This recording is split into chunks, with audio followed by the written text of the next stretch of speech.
Okay, tambala na! At eto na sila, ang nag-iisang masugid na tagahanga ni Nicole Yala, Chris Chuper! Kasama ang nag-iisang die-hard fan ni Chris Chuper, Nicole Yala! Mula sa Mahiwagang Burnay, ang kwento.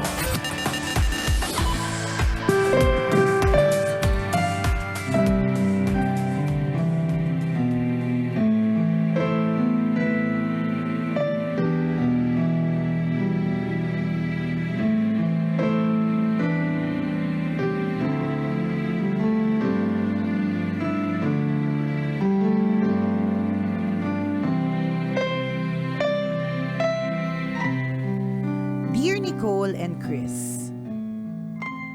Itago niyo na lang ako sa pangalang Pressy. Isang OFW, 36 years old, single, at tambalanista since 2016.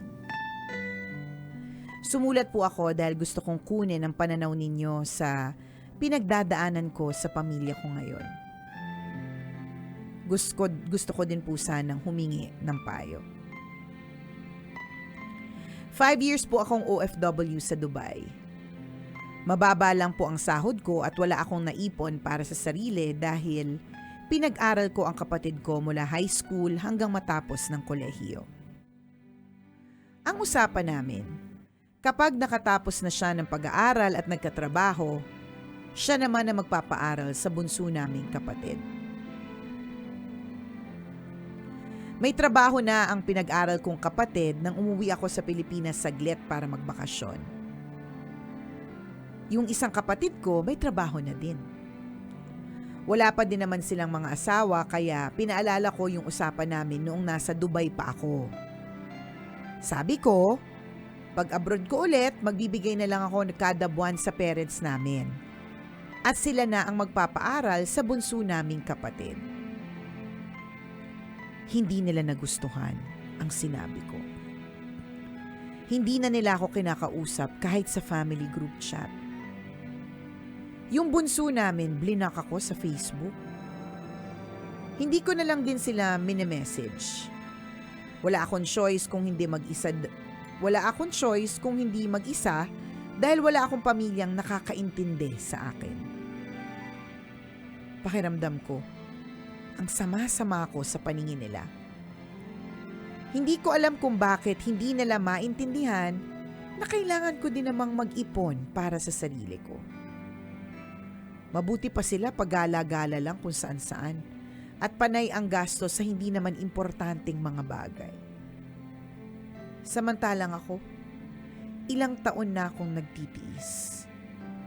Tumatanda na ako at napapagod kakatrabaho pero wala pa din akong naitatabi para sa sarili ko.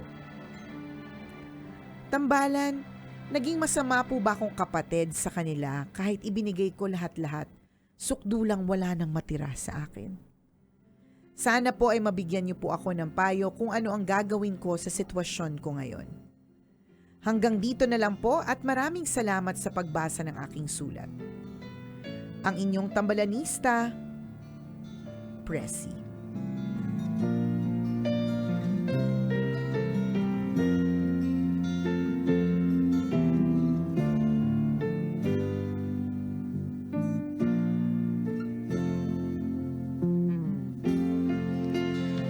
Ito na naman yung mga yung mga isyung mahirap pag-usapan kasi maraming masasaktan di ba? Ito na naman talaga yun Oo, may yung, naman to parang na naman to, clash of perspective. Yes, di ba? Yung hanggang kailan nga ba dapat tumulong? Or hanggang saan ba dapat ang pagtulong? Ganyan. Tama nga ba ang utang na loob? Yan, yung mga ganun. Balikan nyo na lang po yung mga previous episodes namin. Nakakatamad na po magpaliwanag. Alam nyo na yan, malalaki na kayo. May sarili din kaming problema sa bahay namin. Carry nyo na yan. Yung lamig ko nga dito sa likod, hindi ko mapabaggamot-gamot Problema pa ng pamilya ninyo. May problema din yung pamilya namin. Hanapin nyo na lang mga yung previous episodes namin. Ito po yung topic. Sarap. Okay, Presi. Ano ba yung mga tanong mo? Dapat ka bang magalit? Ano ba yung mga tanong mo? Madami kang tanong eh. Naging masama ba akong kapatid sa kanila kahit ibinigay ko ang lahat-lahat, sukdulang walang matira sa sarili, yung mga ganon. Well, talagang dumadating talaga tayo sa punto na napapagod tayo na bakit purong ako, 'di ba? Bakit parang dumadating talaga sa point na nauubos din tayo. At yan, Presi, yung nararamdaman mo ngayon. Feeling mo, ubos na ubos ka. Tapos feeling mo pa, sa gitna ng lahat, wala ka pang kakampi. Ubos ka na nga, wala ka pang kasama. Kumbaga sa kandila, mag-isa ka lang. Yun yung magandang analogy doon. Sa kandila, isa ka lang. Hindi ka katulad ng ibang mga kandila. Marami sila. Upos man sila, pero marami sila. Kung anong kahalagahan nun, bahala ka nang umintindi. Sabi ko sa'yo, may sarili kong problema. Dumadagdag ka pa. Hindi parang di ba sige, kung isa ka lang na kandila na sumisindi ngayon. Diba? Diba? Yung liwanag mo madaling maupos.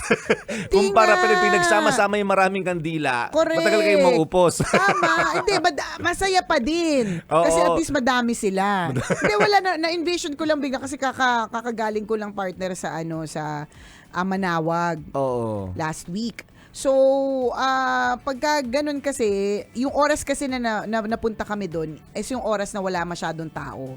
So, yun yung oras na yung pinagsindihan namin ng kandila, isa lang yung kandila na nandun. Tapos nakita ko sa katabi, ang daming mga kandila. Tapos naisip ko, ang lungkot pala pag isa lang yung kandila. Parang konti lang yung, parang wala siyang mga kasama, ganun. Mukha lang tangang pakinggan, di ba? Wata ka lang pakinggan, pero ang lungkot ng kandila na mag-isa. Tapos naupos ka mag-isa ka, wala kang friends, di ba? Sorry po. Nahimik yung kandila. Sabi ko, masaya naman. Sabi nung kandila, siguro kung nagsasalita din siya. Sabi niya, masaya naman ako mag-isa. Ano problema ni Nicole? Bakit ang dami mong hugot today? Because today is the Feast of the Candelaria. Okay. Ngayong araw na ito, February 2. Oo. Okay. So, Feast of the piyesa sa Candelaria, Quezon ngayon. Siguro. Siguro. Pero Candelaria, kandila. Ayan. Okay. Oo. So, malamang, piyesta sa Candelaria o sa mga lugar na na may candelabra. Oo, may candelabra. Oo. Feast day ngayon ng Our Lady of Candles. Yan. Oo. So naalala ko lang bigla. Yan. So anyways, so yung feeling ni Presi na uupos na kandila tas mag-isa lang siya. Oo. 'Di ba? Yung parang walang ibang gets mo partner. Parang kung naupos ka, okay lang kung may mga kasama kasi may mga ibang magbibigay pa ng liwanag. Oo, pwedeng diba? ganon. Pwedeng ganon. Gets nyo na po ba yung ko? Yung pakandila ko for today? Gets nyo na po ba? Oo. Yung mga pakandila ko today, Adi, di ba? totoo naman yun Totoo naman. So, ganun yung feeling niya na mag-isa na nga lang siya, wala na siyang liwanag, tas wala pa siyang mga kasama. Correct. So, wala na talagang liwanag. Ang lungkot tingnan. Kung ayaw, wala lang. Maging observant lang kayo sa palipaligid. Tingnan mo yung lagayin ng mga kandila na may laman sa versus wala. Malungkot yung isa. Parang wala siguro masyadong nagdasal today or konti lang yung mga pumunta. Ganon. So yun. Mailabang ko lang tong kandila. Itawid mo na, partner. Maganda naman yung analogy mo sa kandila. Mailabang ko lang. Sabi May-push niya ko may lang. bigay yung sapol na kandila. Teka, paano nga to? Paano magagawin to? Nailabang ko na siya ng tama. Ikaw naman, partner. Ako naisip ko naman doon. Pwede naman siya eh. Pwedeng magandang halimbawa yung kandila bilang si diba? Presi. Correct. Oo, na mag-isa ka lang na nakasindi. Totoo yun eh. Pag isa lang yung kandila na nakasindi, kokonti lang yung liwanag. Kumpara sa marami kayong liwanag o kandila na nakasindi, hindi ba't mas masaya siya tingnan, mas magaan siya sa pakiramdam. Yes, mas marami ang mabibigyan ng tanglaw sa dilim. Tingnan mo. Diba? May point talaga Ganun yung pakandila ko today. Compared pag mag-isa ka lang, diba, kahit yung mga tao sa paligid mo nahihirapan, pero kung diba, sa pamilya mo, lahat kayo may sindi, hindi lamang ikaw. Diba, lahat kayo nagpe-perform in other words. Yes. Lahat kayo may contribution, nagbibigay ng liwanag. Hindi ba't mas masaya? Alam hindi ko ba't na. makakaahon kayo ng sabay-sabay sa kahirapan? Alam mo, Presi, ang swerte mo, napicturan ko yung eksena nun sa Manawag. Send ko sa'yo. May dagdag pa pala. Send ko sa'yo yung picture na, yung lagayan ng mga kandila na supposedly madami doon, tas mag-isa lang versus yung kabila na madami. Send ko sa'yo, tas send you sa GC mo. Sabi mo, ito yung feeling ko ngayon. Yan. Tas Sila i-circle mo. tatawa na lang sila. I-arrow mo ha. Gamit ka ng GIF na arrow. I-arrow mo yung yung mag-isa ka lang. Oo. Yan. Samantalang kayo, may liwanag kayo kasi you're very happy and you're together sa Pilipinas. Tas ako ito mag-isa. Correct. Sa ibang bansa, OFW, tas wala pa akong kasama. Saan ako kukuha ng liwanag? Yan. Ngayon kung di nila mag-get, sabi mo, pakinggan yung episode nung tambalan. Tapos i-attach mo tong FB Live na to. Baka sakali makatulong. Hindi, I think you really have to express to them na I feel alone ha. Kasi yun yung feeling ko kay Presi. Ay, Parang yung mga mag-isa, tao mababaw umintindi. Hindi nakakakuha ng malalim na paliwanag. hindi naman malalim yung mga kandila ko ha. Mababaw na yung mga kandila ko. Intindihin nyo na. Hindi sabihin mo sa kanila gano'n na parang i-express mo sa kanila kasi baka akala kasi nila okay lang or akala nila nagdadamot ka lang. 'Di ba? Kasi yun yung parang isang side lang naman na nakikita nila, nagdadamot na to. 'Di ba? Nagdadamot na to. Iniwan niya na kami. Hindi ganoon eh. Sabi mo sa kanila, una may kasunduan kayo dati. Pangalawa, nagtatrabaho na din kayo. Pangatlo, kailangan mo rin namang intindihin yung sarili mo. Correct. Sabi mo, ayoko nang maging upos na kandila. I want to be a Pascal candle. Ang laki. Bigger and Laki-laki. brighter. Sa true. 'Di ba? Lahat ng tao nakatingin. Ganun. Oo. Totoo yun. So ako ang nakikita kong solusyon dito sa iyo, Presi, kausapin mo yung yung buong pamilya mo. Oo. Kasi ang nangyari, I-express nagkaroon na mo kaagad eh. kayo ng anong tawag dito, silent war, cold war. Correct. Ano yung sinasabi natin dito? Hindi ba hindi nagkaroon kayo ng misunderstanding sa group chat? Hindi na kayo nag-usap after Hindi na. Hindi na nagkaroon ng liwanag. Sa truth. Di ba na lang kayo, nagbulungan na lang kayo sa tabi-tabi na. Ay, naku, ang damot niya na. Oo. Ang gusto niya, sarili niya na lang, Yan, diba? Nakalimutan nila na Mag-usap-usap. Hindi mo naman nakalimutan sila eh. Tinupad mo nga yung kaya eh, diba? Correct. At kahit ikaw din, di ba? Pakinggan mo din sila. Baka naman kasi may trabaho sila pero yung trabaho nila, lang, sobrang hindi sapat. Kulang na kulang. Diba? Correct, yung mga ganun. ganun. Kasi nga hindi na kayo nag-usap after eh. Tapos ikaw nag-start ka na mag-self-pity, na Ayan. matapos kong tumulong, wala na akong choice ngayon, kundi, di ba, magkaroon ng sariling buhay sa ibang bansa. Mali mo, hindi naman pala ganun yung, yung ninanais nila sa'yo. Di ba? Kasi nga, hindi na kayo nag-usap. So, pwede niyong balikan yung issue na to, di ba? Kung may time kayo mag-usap, mas maganda siguro video or in person. Pangit yung message, wag kang iwasan niyo muna mag-usap ng via text or via Hindi, okay lang yung GC. Basta isend nyo yung picture. Isend mo yung Para picture solid kasi yun kandila. suporta yun eh. Supporting yun. Illustration yun. Correct. Evidence A. A1. Kasi Ganun. malaki yung role. Wag mong kakalimutan Huwag yun. mo kakalimutan yung pictures send ko sa'yo. Yan, ha? malaki yung role ng picture na yun. Oo. Pag tinanong nila kung ano to, saka mo ipaliwanag. Yun, doon Correct. mag-uumpisa ang Tama. ang discussion, ang heart-to-heart talk. Tapos ganito maiisip nila, partner. Ito yung maiisip nila. Grabe, siguro ang tindi na ng pinagdadaanan ni ate ngayon para maisip niya yan. Oo, di ba? Diba? Oo, ang lalim niya na ngayon. Ang lalim niya na parang umabot na siya sa ganun, di ba? Oo. Parang ang balik na sa akin, partner, no? Umabot na ako sa ganun. Umabot na siya sa ganun na ganun na siya mag-isip. Oo. Oo, yung Diba? ganyan. May pa-picture pa. Mali mo makatulong, Sabihin siguro ni no? Presi, totoo na ba itong mga sinasabi nila? O nagjo-joke pa rin sila?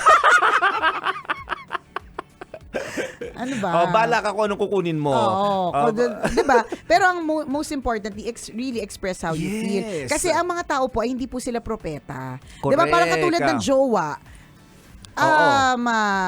Galit na galit yung jowa mo tapos hindi mo maintindihan kung bakit. Tapos yung jowa naiinis kasi hindi mo magets. Oo, dabog ng dabog. Dabog ng dabog. Mas lalo nagdadabog kasi hindi mo maintindihan. Hindi niya talaga naiintindihan. Sabihin mo. Tama. Anong pinuputok ng butsi mo? Ba't galit na galit ka, sinaji ka dyan? Correct. Oo. So parang ganun din yung nangyari sa inyo. Nagkaroon kayo ng misunderstanding, hindi nyo na pinag-usapan. Oo. Tapos nagkaungkatan na kung ano-ano nang iniisip. Nag-overthink na both sides Lahat eh. na nag-overthink. Oo. Pero ikaw yung pinaka-overthinker sa lahat kasi naging kandila ka, diba? Dati kang tao, kandila ka na ngayon.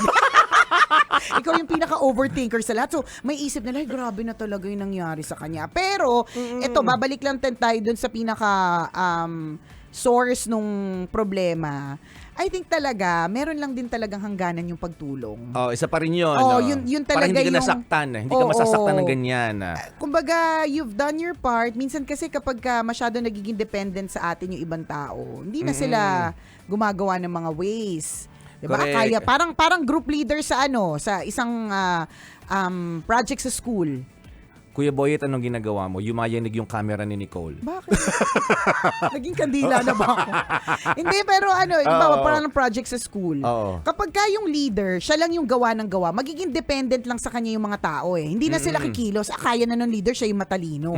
Pero kapag ka inallow mo sila na, hindi ito, ang gagawin ko lang ay ito. Kailangan meron din kayong gawin. So parang ganun sa family. Correct ka. Oo, Tawag kailangan doon, turuan mo silang maging empowerment. Oo, turuan mo silang maging team player. Hindi pwedeng yung lang sila take lang sila ng take. Kailangan may pag-give din. Oo. Ang tawag doon, di ba, sa bahay, namimihasa ka na, ha?